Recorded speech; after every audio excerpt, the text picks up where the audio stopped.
I am Sharmila Devi. I am from SRM Institute of Science and Technology, Department of Management Studies. Today we are going to discuss about adaptive market hypothesis.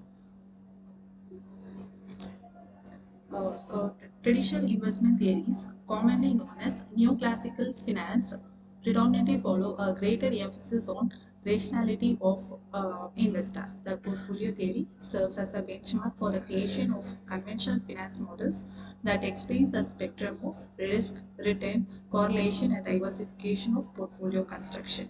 The theory argues that investors should prefer lower risk for a given level of return based on the presumption of rationality. One of the profound ways of advocating the rationality of investor behavior can be explained by the efficient market hypothesis. Efficient market hypothesis has been proposed by FEMA 1970. The core principles of this hypothesis is investors are always rational and making rational decision making. Here, according to the author, the markets are efficient and reflects all available information. The major implication of this hypothesis is it is impossible to consistently achieve higher returns than the overall market through stock picking or market timing. So, contrary to the previous statement, behavioral finance advocates that rational investors are not rational. What is more, it is argues that conventional theory of finance lacks the way ordinary people make decisions. Statman 2000 points out that behavioral psychology has shown how in many ways information, inadequate processes and mistakes and other illusions of perception affect people. Behavioral differences arise as people make choices based on their values, views, desires, and elements of cognitive psychology. The leading proponents of behavioral finance are Tversky and Kieman 1992 and which lead to the development of prospect theory and cumulative prospect theory. The key concepts in the prospect theory is decision making under risk is not always rational, where the investors or the people value gains and losses differently, leading to illogical decisions.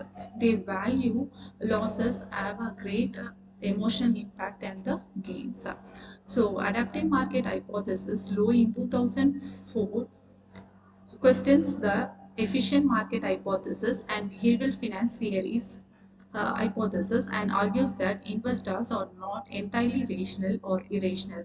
Instead, the investor is at times rational and at times irrational. Low 2005 argues that investors are adaptive to different conditions by moving from irrationality to rationality and vice versa. He develops an adaptive market hypothesis with behavioral science theory. According to the theory of adaptive market hypothesis, investors act rationally. However, if there are fluctuations in the markets, investors suddenly respond to such market conditions and may act irrationally. So when the comparing the results of adaptive market hypothesis, efficient market hypothesis and behavioral finance, adaptive market hypothesis emphasis on dynamic and flexible approach to investor behavior and it also accounts for both rational and irrational behaviors. Efficient market hypothesis assumes completely rationality and market efficiency and behavioral finance focuses on psychological biases and irrational behavior. So conclusion. Key take points. Neoclassical finance emphasis on rationality. Behavioral finance highlights psychological biases. Adaptive market hypothesis combines both perspective, accounting for adaptability. So, future research directions, further exploration of adaptive market hypothesis in different market and conditions, and developing a new models incorporating both rational and irrational behaviors.